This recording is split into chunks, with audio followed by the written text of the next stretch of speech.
Bonjour, je vous présente cet ouvrage. Vladimir Jankélévitch, Les vertus et l'amour, tome 2 du traité des vertus.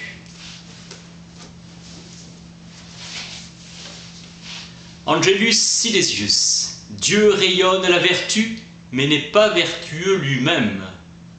Saint Augustin dédaigne les vices brillants. Ce n'est plus le bonheur qui fait la vertu, c'est la vertu chez Spinoza qui est le bonheur lui-même et qui est à soi sa propre récompense.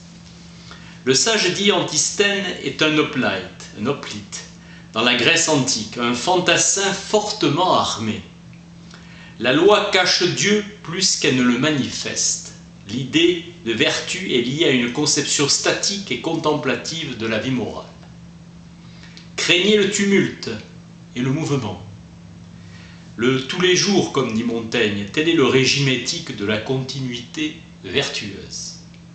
Le génie et le héros ont toujours quelque chose d'occasionnel. L'idéal est situé à l'infini. L'idée d'une charité professionnelle est à peine moins ridicule que celle d'une gaieté ou d'un humour professionnel. La joie exige la fraîcheur et toute la pudeur de la spontanéité. Saint Marc, d'abord une herbe, puis un épi, puis du blé plein l'épi. Telle est la créature créatrice, et fait d'un autre et cause de soi. L'intention est plus grande que soi et déborde de ses limites. Tout se passe comme si le mouvement d'amour était trop grand pour un corps d'homme. L'ascétisme ne repose que sur le dressage et l'exercice. L'effort prend du temps, le courage est la vertu de l'instant. La culture morale commence toute petite, puis s'épanouit dans la fidélité. L'intention est un mouvement naissant. Rien ne s'accorde mieux avec l'esprit de paix que la vigilance à l'égard de la subtile tentation de complaisance. Épée de Damoclès du néant suspendue sur sa tête.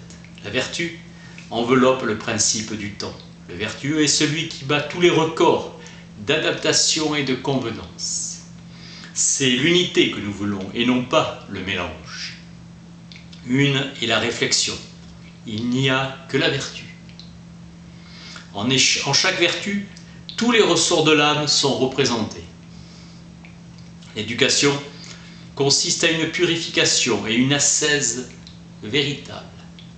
Le bien est quelque chose que chacun fait, que chacun veut et que chacun est. Les vertus s'enseignent à longueur de temps. À partir de rien, on n'apprend ni ne comprend rien. On peut devenir ce que l'on est, cercle vertueux. La vertu enfante l'acte qui à son tour consolide et enracine la vertu. Le mouvement perpétuel où les faits et la cause s'exaltent à l'envi est une création perpétuelle. Pour vouloir, il faut le vouloir. Moi qui veux, je suis celui qui veut, et je veux selon mon vouloir. Tu savais avant de savoir, puisque tu cherches. La quête de vertu retient la conscience errante dans l'aventure inconfortable de sa propre destinée. Le courage n'est pas un savoir, mais une décision. Socrate plaidait pour un vrai courage humain. Ces derniers mots du coq à Esculape auraient pu être « N'oubliez pas de payer le facteur ». Tel Mucius Scaevola, il sourit à la douleur. La limite la plus sublime de cette résignation s'appelle sérénité, paix négative laborieusement conquise. Aristote précise qu'il est plus difficile de supporter la douleur que de s'abstenir du plaisir. Le mouvement courageux exprime la quintessence de l'amour. Le courage obéit à la vocation de l'esprit qui est une vocation de liberté. Le courage commence par soi, le courage d'être soi-même. Le lâche se montre soucieux de confirmer les croyances du groupe. La douleur elle-même n'est tragique que par la possibilité mortelle qu'elle enferme. William Faulkner, le courage et l'éclair, l'instant sublime, puis de nouveau les ténèbres, comme avant. Il y a dans la trahison quelque chose de désespérant et qui nous fait douter de tout. La vertu du commencement est la vertu de l'homme. L'amour sincère est éternel par définition. L'infidélité ne collectionne ni ne thésaurise. La sincérité est inconditionnellement bonne. la décision d'être soi-même. Platon dit dans Hippias mineur que le menteur capable de tromper sciemment par malice est supérieur au véridique, car il peut l'un et l'autre. Platon fait le cynique, car il ne croit pas sérieusement qu'on puisse faire le mal en connaissance de cause. On ne peut savoir la vérité sans éprouver le besoin de la dire. C'est le propre de la mauvaise foi qu'Épictète appelle aponécrose ou apolitose, caractérise l'homme buté. Le mensonge est cette grimace d'une conscience qui peut les deux. L'acte de dire la vérité est un acte irrationnel et passionnel de la volonté. Descartes parle à bon droit d'amplitude infinie. Le mensonge devient par définition la faute, le péché par excellence, pas le plus grave, mais le plus caractéristique. Tout est dans la mauvaise foi, dans le fort intérieur vicié, intimité même du mensonge. C'est la volonté de tromper.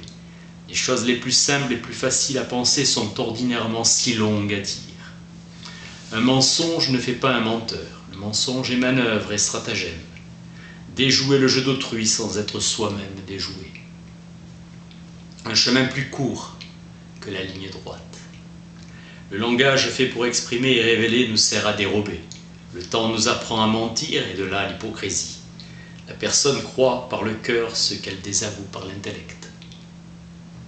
Nous obtenons la dissimulation qui cache la vérité purement et simplement. L'altération qui en modifie la nature. La déformation et la fabulation qui invente.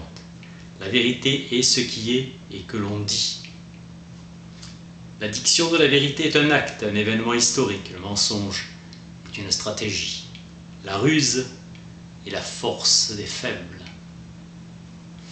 Le mensonge tue l'esprit. Le mensonge est le type de la difficulté facile et de la profondeur superficielle. Le mensonge est un laisser-aller et un discours croulant. Alain. Le mensonge est l'état d'alerte et l'insomnie. Situation tendue et sans cesse harcelée. Le mensonge est signe d'équilibre précaire. Confinant dans la solitude. La vraie punition des menteurs, c'est la perte de leur ipséité. Ils ne sont plus rien du tout. Coupé de l'autre, le menteur est muré en son ego. L'impuissance du trompé est plus grande encore. Le mensonge aspire à nous fourvoyer dans les labyrinthes de l'erreur et nous donne le vertige pour achever de nous embrouiller. Les mensonges sont inoffensifs s'ils sont chiffrés. Il suffit d'en corriger la lecture. Quand une Marseillaise dit son âge, divisé par 2 et ajouté 5. Le vrai, dit Dostoïevski, est toujours invraisemblable. C'est le mensonge qui le rend vraisemblable. L'histoire de la philosophie est pour une grande part l'histoire des malentendus, contresens de Platon et d'Aristote, mésinterprétation de Spinoza. Le paresseux ne demande qu'à croire les menteurs sur parole. Liszt l'a compris, dans Faust, contre un cœur aimant, spontané et virginal, le diable lui-même ne peut rien. L'innocent n'est pas exterminable. Il ne s'agit pas de réduire le menteur, mais d'obtenir une conversation intime à la vérité et à la spontanéité. Trompeur et trompé, en définitive, ils se valent tous. La sécheresse de l'un qui l'a conduit l'autre, là où il en est. Que tout homme trahi et trompé fasse son examen de conscience au lieu de montrer du doigt le voisin.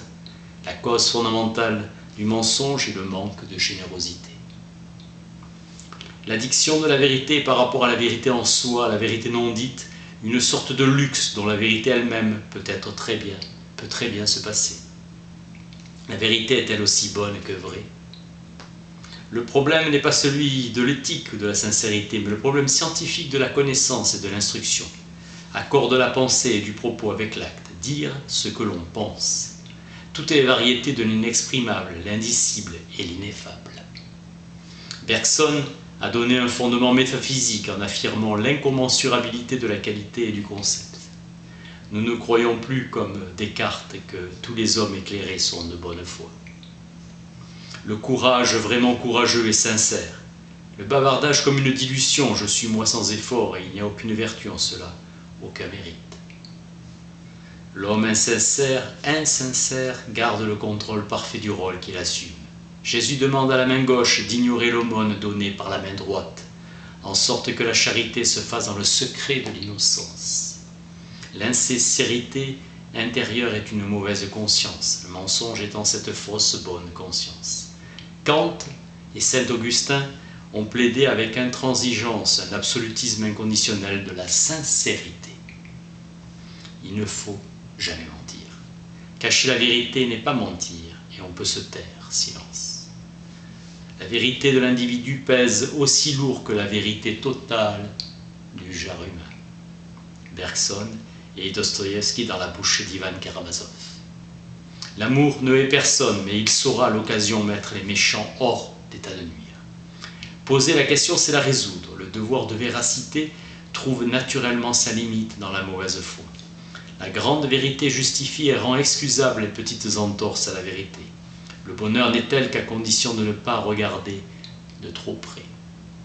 La pureté chez Bergson est un éclair et une apparition disparaissante. La volonté qui veut d'emblée le pur n'est pas une volonté sérieuse. Ce qui est sérieux, c'est l'assomption du composé. La sincérité n'est pas une pureté, mais elle est le passage de l'impur au pur et de l'opacité à la transparence. Toute vérité dépend du rapport de la conviction à l'expression et dépend de la qualité de l'intention. Toute vérité n'est pas bonne à dire, mais il faut bien commencer un jour à dire le vrai aux grands malades. Le juste milieu, l'amour est une solution, réveille les problèmes et pacifie les contradictions. Il est question et réponse, la continuelle réponse et l'incessante interrogation. Rien de trop, prêche Théonis de Mégare, rien de trop, mais assez. La morale de la pauvreté est ascétique, dans la mesure où elle nous indique tout ce à quoi il faut renoncer et dont il faudra se passer. L'appauvrissement nous facilitera la conversion. La pauvreté est une sorte de purgation, une simplification, une réduction à l'essentiel. La richesse, c'est l'avoir hypertrophié. Le geste de la paix, le mendiant tend la main pour obtenir. La pauvreté frappée à la porte de la charité. L'égoïsme, c'est l'incuriosité. L'oiseau du ciel ne vit pas de ses rentes. La vie pour lui, c'est la mort et la famine vaincue. Au pays russe des moines mendiants et des hommes de Dieu, la pauvreté n'était pas seulement un thème théologique, mais une expérience quotidienne de la vie. La modestie est l'effet de la sincérité. C'est l'humilité gratuite. La modestie est une protestation philosophique et raisonnable contre l'idolâtrie de l'événement personnel. La modestie dégonfle la monstrueuse inflation de la vanité. Tout le contraire du mépris que la très sociale modestie désarme et que la trop solitaire humilité durcit. La modestie juste et sincère exige un courage de chaque minute. Véracité, justice et courage, la modestie est un peu tout cela. La modestie est une amitié et à sa manière une fidélité. La modestie n'a pas de prétention, mais elle a une intention, elle est l'intention désintéressée de la vérité. La modestie est une qualité qu'on possède qu'à condition de ne pas en avoir conscience, comme l'humour ou le charme. Tandis que la vanité, même naïve, est une complication, une ruse, besoin maladif d'éblouir la communauté. Le modeste réduit à l'essentiel. L'humilité sera timide, mais sage, confiante et fidèle. Elle remercie Dieu pour le miracle de chaque nouvelle minute octroyée à son impuissance. L'humilité la plus caractéristique est celle qui succède à la faute. L'humilité, ouverture de l'âme sur l'infini. Suivre du pas de l'humilité. Le sentier périlleux de la sublimité.